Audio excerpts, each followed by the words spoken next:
Hello guys, this is Flamebird Studios and this is a tutorial on how to do basic things in Cinema 4D.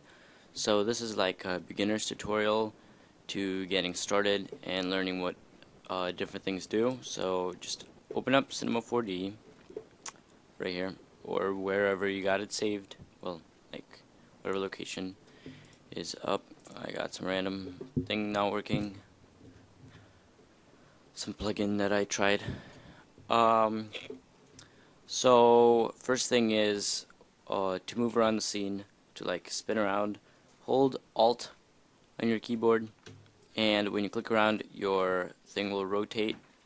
And if you hit the scrolling wheel, your camera will move around like that.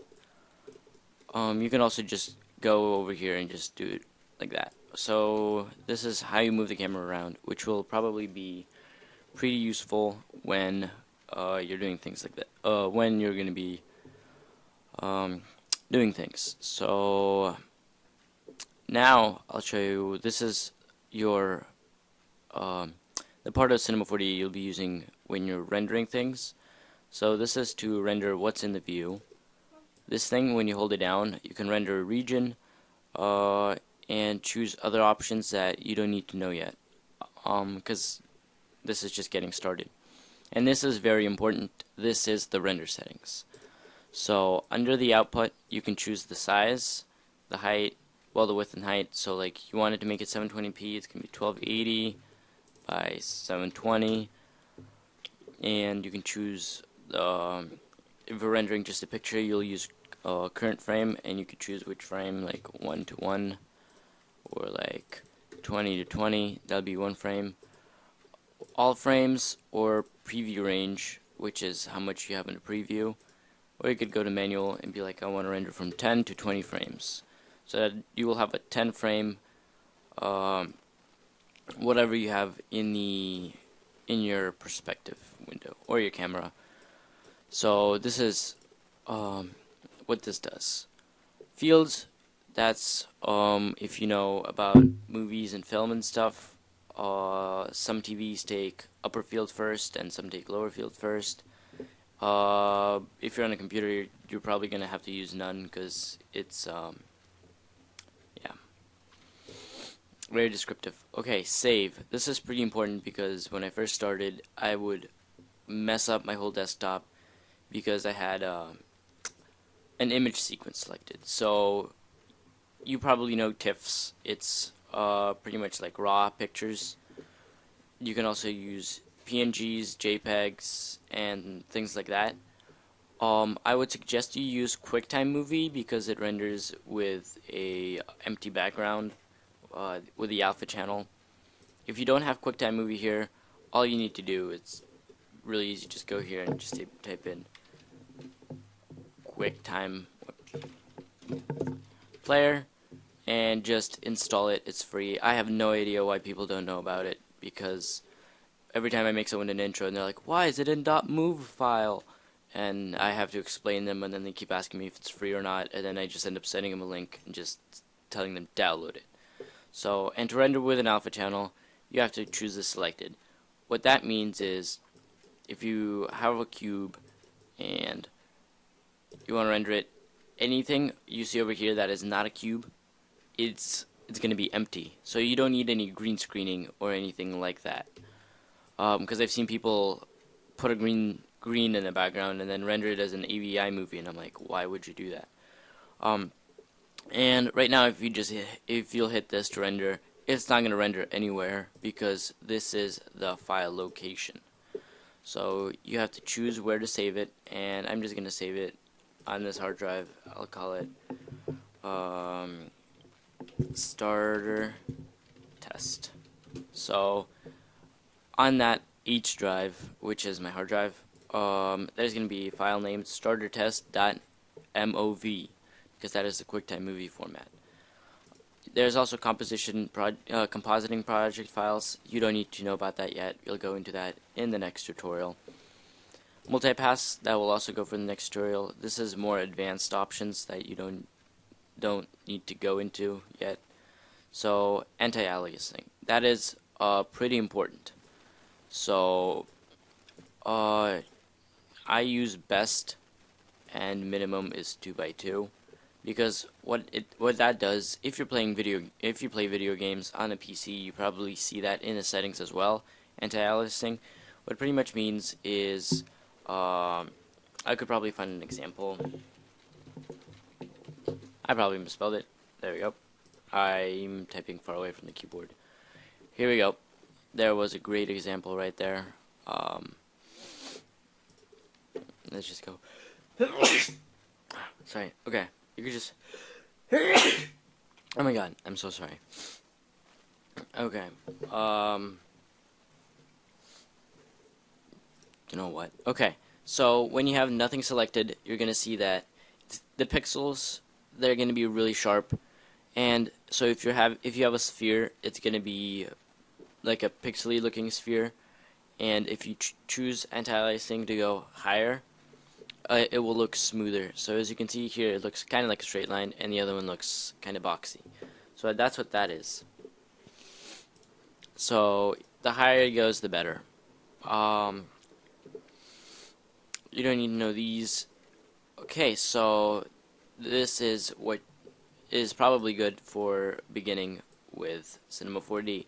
Now let's actually import some by import I mean create some objects and see what everything does. So I like to keep everything in the mouse tool in the live selection instead of the move, because when I move objects I just still use that.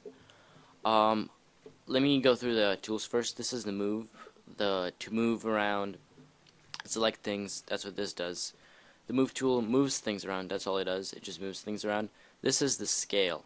What it does, it makes things bigger, smaller. That's what that is used for. And rotate. Everyone probably knows what rotating things mean. So let's start off with a cube. To get a cube, you just click on this cube. You have yourself a cube. So, like I said before, hold Alt to move around. So yes, this is indeed a cube. This is what it is. So this is a cube, and there are things here called segments.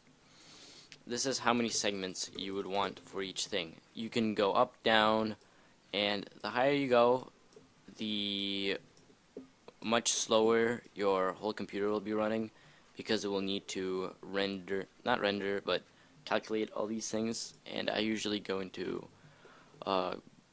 go round shading. I don't know how to pronounce it. In lines, so you could see. So see over here, when you zoom in, you see that it has lots of squares, and those are segments. So on a cube, anywhere like 5 will be fine, unless you're doing something really professional and you need a lot of segments. So here we have a cube. To get any different shape, let's move this out of the way using our mouse tool. See, you have to hit the arrow to move things around. If you want a different thing, click and hold it. Now you see you have many more options here. So like landscape, figure, cone, and first thing anyone else does after a cube is a sphere. So, and I don't know if you can see from here, but the edges are pretty sharp. You can see how the edge is really sharp here. It's not like a ball that would perfectly be bouncing around. That is because of the segments. Like I said before, this the more segments, the more smooth the model will be. If it has like curves. This doesn't. It's a cube. You don't see anything here. It's all sharp. You'll go into making it smoother later. So in this sphere, if you decrease the segments, you can see how much sharper it becomes. And if you increase the segments, you can see how much smoother it becomes. So, you know, the smoother the model is, the better it'll be looking. So this is what we have for the sphere. Let's go on to the next shape, which I would say is pretty cool, and that is the platonic. So this is like cool looking thing. You'd probably be using it for different things, and there's lots of options for it too, like the octa, the Dodoka, Dodeca, Icosa, whatever, and a Bucky. So, and a Tetra. So, look, I just did some cool thing. So as you can see, you can increase the segments on this thing as well. So let's move this to the side. We have plenty of things to start with now. So I'll space it out a little bit more. So you can see you can choose a model by clicking on it or choosing it here. So the next thing you might want to know is, okay, so you can see how they're in different in sizes. So let me choose this, the scale tool, and you can scale it up or scale it down. So this looks about right now. So let's move this down a little bit. So yep, this looks great. Next thing is the modeling. You don't want to just have a cube and be like, there you go, I'm a professional graphics designer, I made a cube. You could, if you have some original ideas, with just a plain cube and rendering on a black background in normal, no materials. But that's probably not what you want to do. Especially that this looks flat, this looks kind of flat, and this looks somewhat 2D because the render settings are not as good as you want them yet. So, modeling. This, let me introduce you to some of the modeling things. So, before you can actually do anything to anything, you have to have it selected. So, here we have a cube selected. This means it's going to be using the points.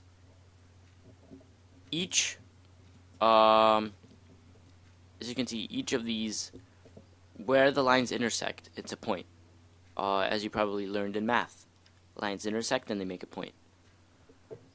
Then you can also have lines, which are the lines. Not points, but lines. Each line is separate when it connects to a point, like a line segment. So these are line segments. And the next thing is the polygons. So when lines combine together, anything in the middle of the lines is a polygon. Like over here you can see this is a square polygon. On this side there are 25 polygons. On this side there are 25 polygons. Because when we were making segments we chose 5 by 5. So we have 25 polygons inside. Before you can do anything to the model, you have to make it editable. When you make something editable, you can't go back and change the polygon, the amount of settings. You can't change the size this way. You'll have to be scaling it and manually changing the segments. So when you believe that you have everything correctly set up for your shape, make it editable. And my favorite way of modeling is with polygons when I started. So now I'm getting more into points and lines. I mean points and edges. So I'll just go into some of the cool things you can make. And yeah.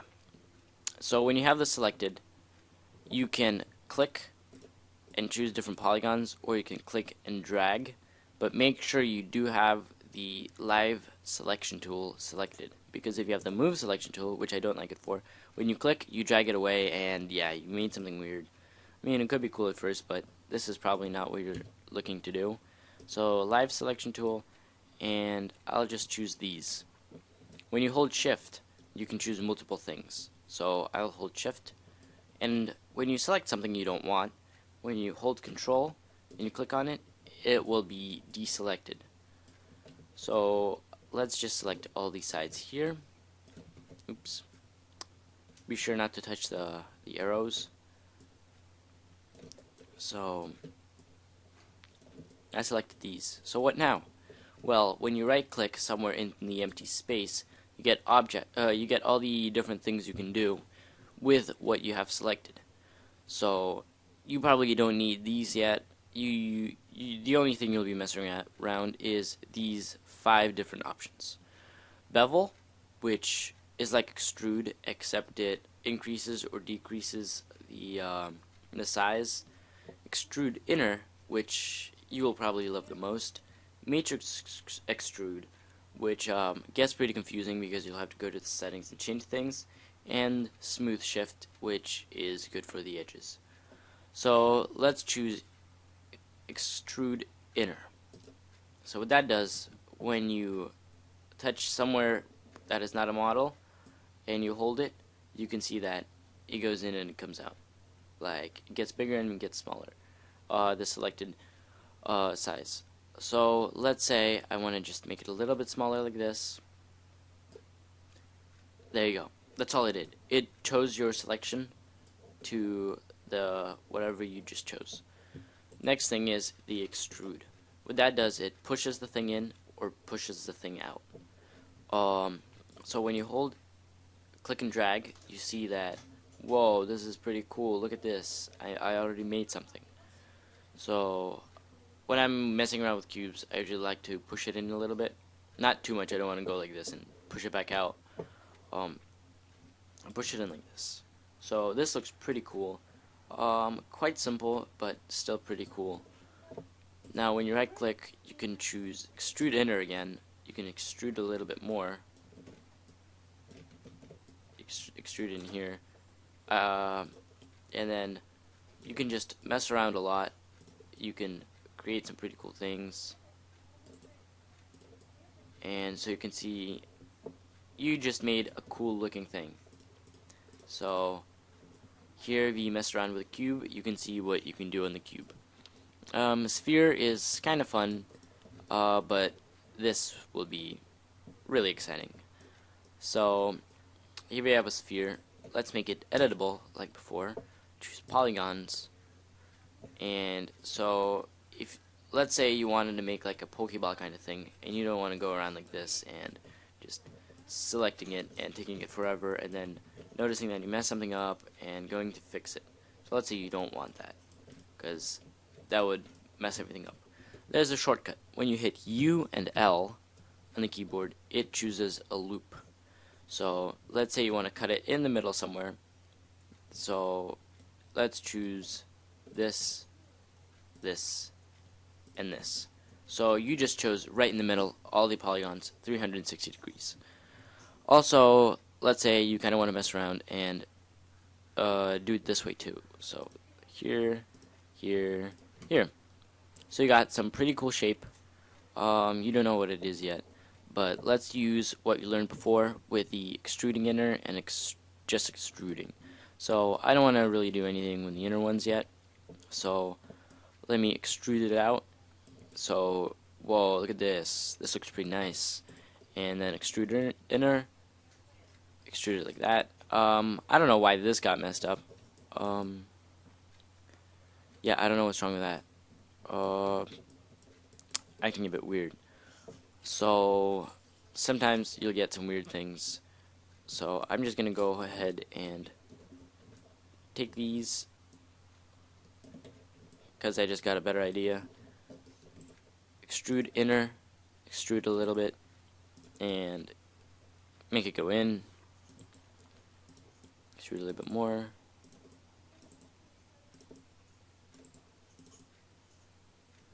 There you go. So you did something with a sphere. This looks pretty cool.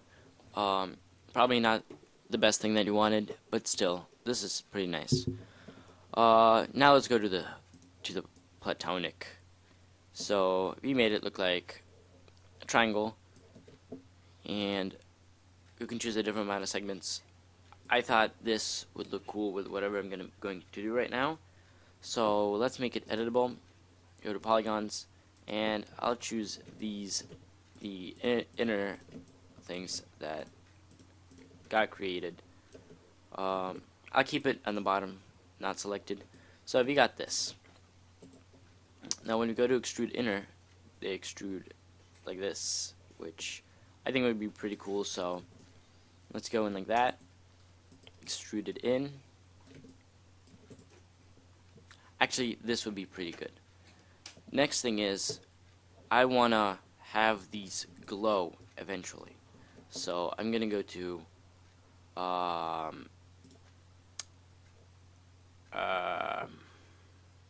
select, and I don't do it this way, but I kind of have to for the tutorial. If I don't find it, I'm just going to go my own way.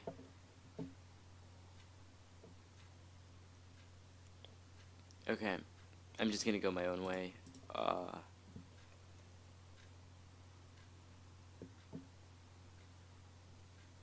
Yeah, okay, so I'll just go straight into materials right now because we're kind of done with modeling here. So to create new material, you can go to create, new material, or just double click in this area. I'll double click. And I've made a new material. I'm going to call it, I'm just going to call it white. I misspelled it, I wrote Q white. Whatever, doesn't make a difference. Double click on it, and you have, remember, there's no such thing as completely plain white. So I'm just gonna keep it a little bit here. This would look fine. And I'll choose reflection, but this is, I didn't name it metal. So I'm gonna lower down to around 4%. That looks pretty good. So we have a white one. There we go. Renamed it back to white. And another material that I'm gonna call blue glow. So I'll open this up, go to color, click on here, and select a nice bright blue color. Then I'm going to go to the luminance channel. What luminance is, it's like brightness, not like brightness, it's like glow, like light. This is what it is. Like a luminant light, which means like a bright light, something like that. So I'll change this also to a bright blue color. So this looks pretty cool already, not even being anywhere. And what I want to do is I want to take this material, the blue light, and move it onto the orange selected polygons. So now you can see all the orange that was selected became white. Became blue. Sorry. I also might want to go to the sphere and do that, the same to it. And if you accidentally clicked somewhere and you're like, oh no, I messed it up, you can always click again and go and click on them again. So it was here and it was in the back. I mean, no one's going to render from the back, but who cares? You're not going to be able to see this in the render anyway, but there you go. Drop it on here, and anything that you chose is in here. Let's go back to the cube. And I'm thinking of the insides here. I think this will look pretty nice. So remember, you can always click and drag. Let's go ahead and choose some of these. I don't want to go into too much detail with this.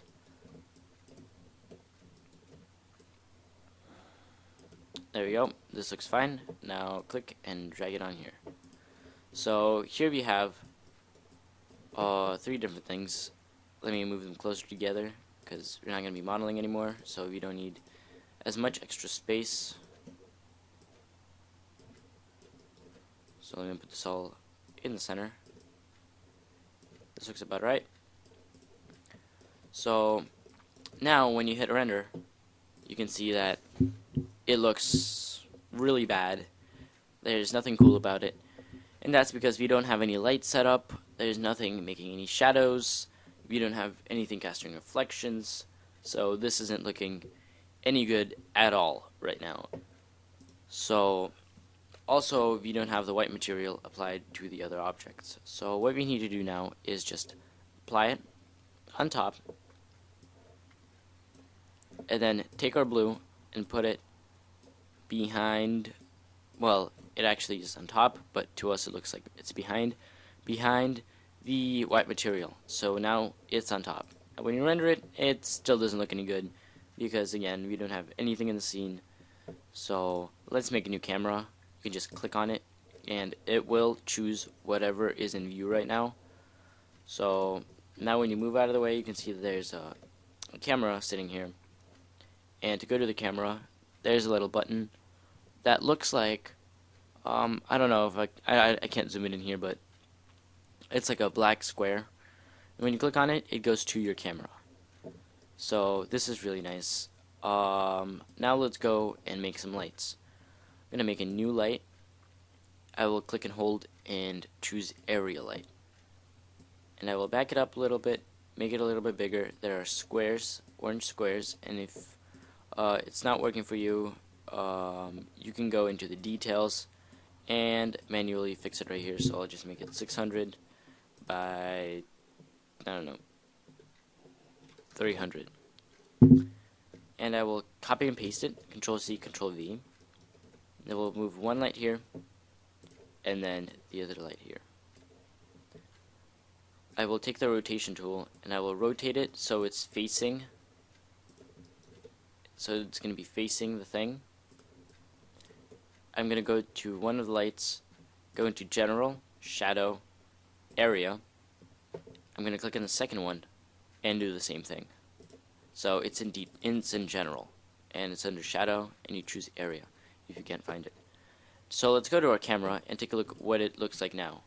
So as you can see, the render time, it's a little bit bigger now, but you can see that it looks much nicer than it did before. You can see the blue color is much cooler looking, but the shadows might be a little too hard. So let's go to our light again and choose the shadow to soft, shadow maps soft, and do it to the second one as well. Now what I'm thinking of doing is going into the settings, effect, global illumination. And what that means, it will take anything that has a luminance channel, and it will think of it as a light. So let's go to global illumination. Sorry, and I mean everything is fine for starting. So you can keep that there.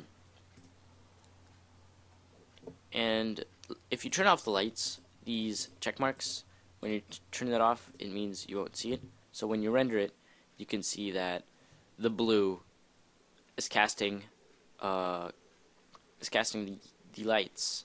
It thinks it's a light, so it's making things. And if you want it to be brighter and be shinier, you can go into the settings of it, go to the luminance, and increase it. So let's make it 400 just to see what it's going to make when you render.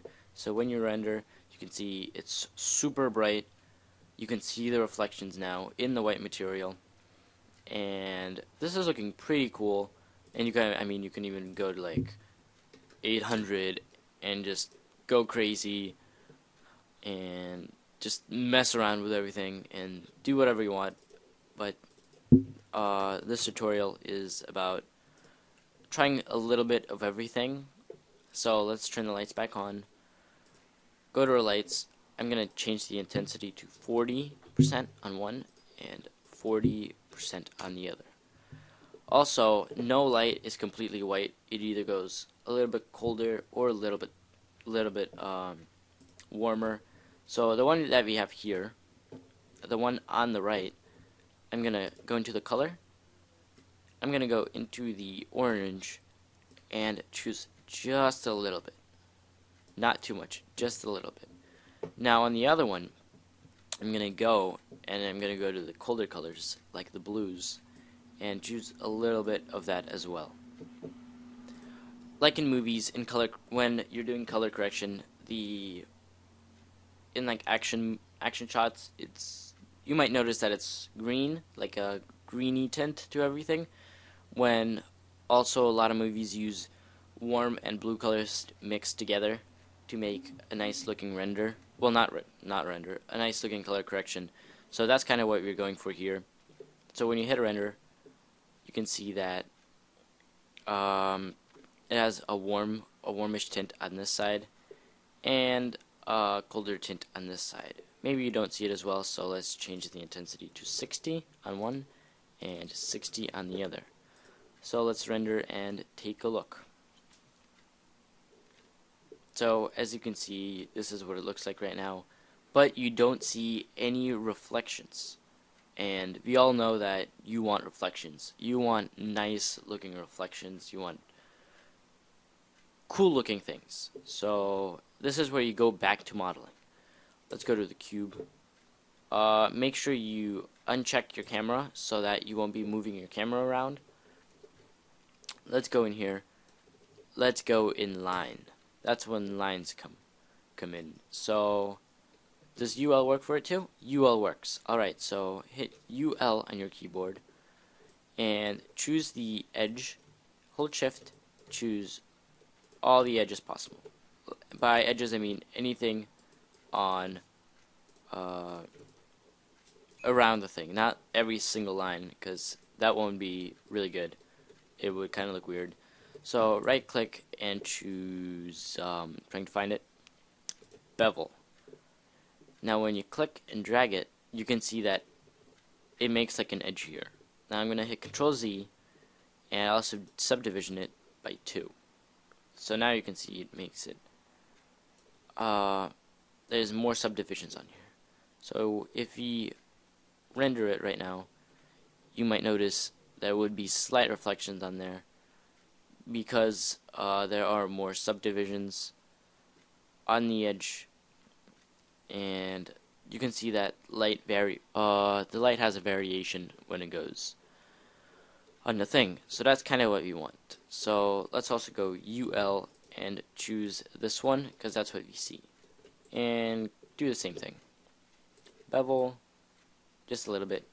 Just a little bit. You don't want to go over the top with it. So maybe you could do it 2 times, you know, maybe even 3 times, just because it will look pretty cool. So let's see what it looks like.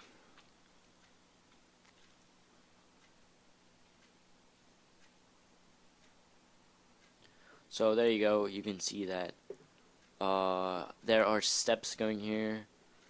That's because I was just messing around with settings, not with the settings, but with a thing.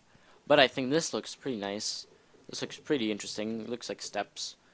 Let's go to the sphere and go UL again, and maybe choose this, choose this, choose this, and this.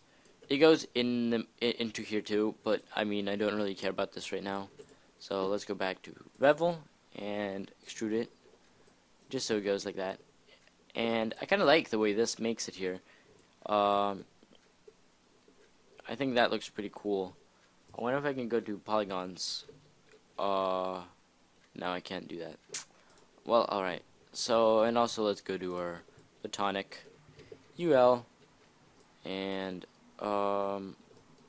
this won't work the same way, sadly. Yeah, it's going to be choosing random things. So just hit the mouse tool and just click on the edges.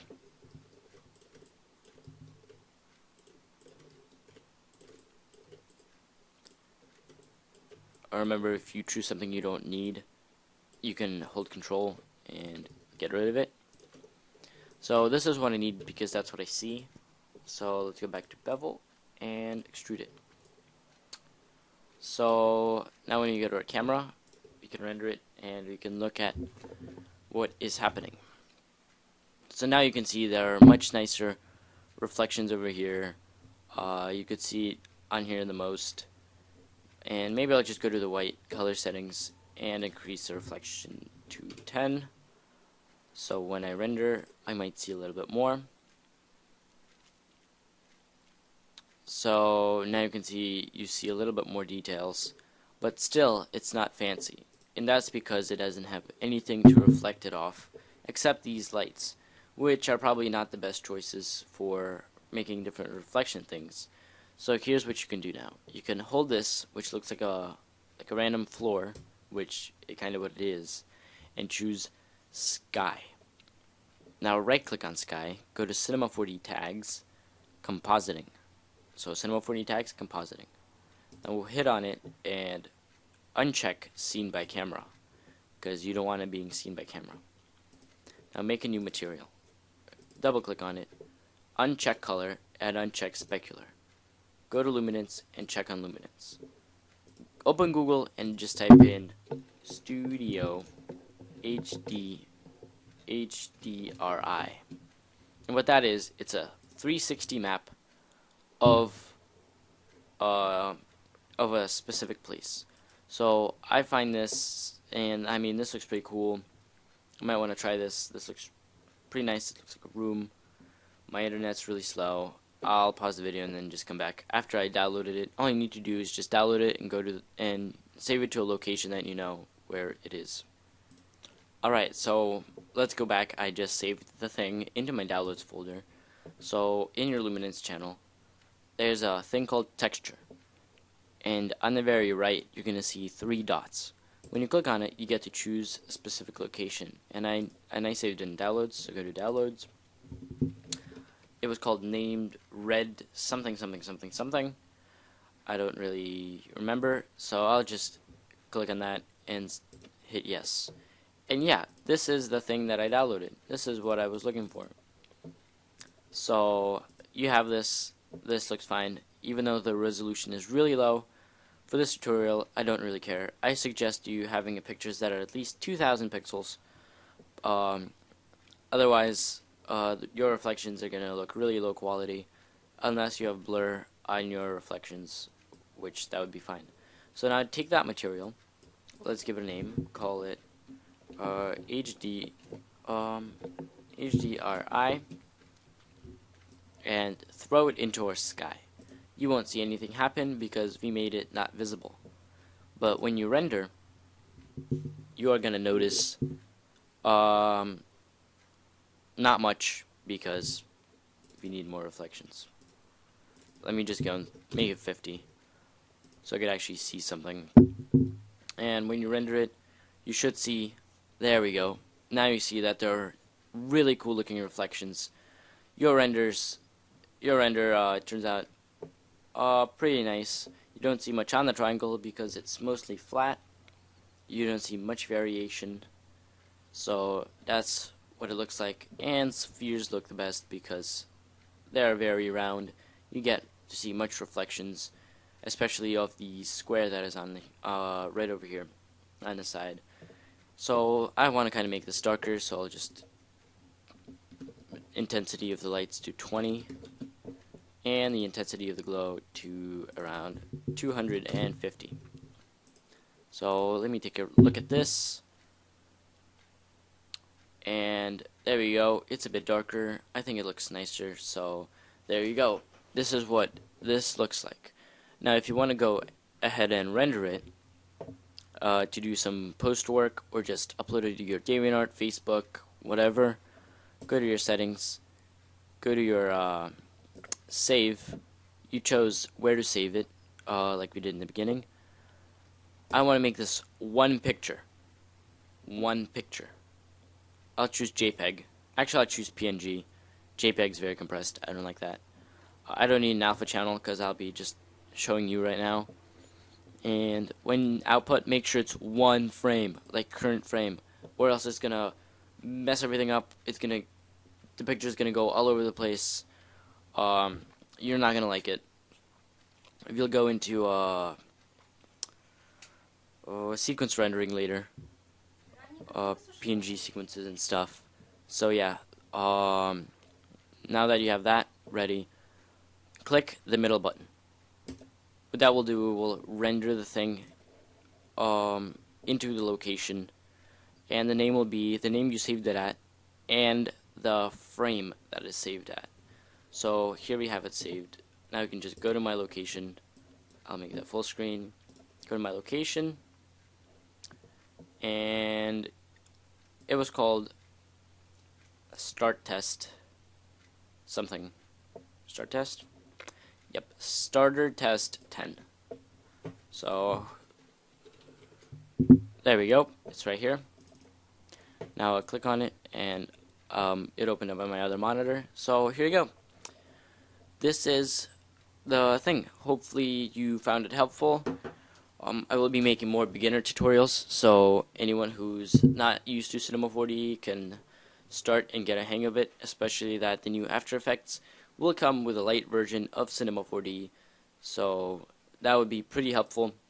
Also, if you haven't checked out my website, you can go onto it, flameburststudios.com. I do have some pretty cool products, well, in my opinion, on it. so check it out. So on the product page, there so far are sunglasses, t-shirts that are not out yet. So you could wait until you get those, but you can get sunglasses. They're only $8. I mean, that's pretty cheap for sunglasses. And a computer if you need to render any project, because it is pretty fast, and it does have the new 4th generation Intel Haswell i5 CPU, which has its own graphics in there. So that's cool, and you can also choose between 8 and 16 gigabytes of RAM. So hopefully you found this tutorial nice, good, useful, whatever. Be sure to subscribe to my channel to be notified every time I make a new tutorial or a free template, because I do those pretty often, or anything else. So also give this video a like if you liked it, found it helpful, anything, and comment if you have any questions. If something's not working for you, I'll try to help you, or any suggestions for future videos or tutorials. So goodbye.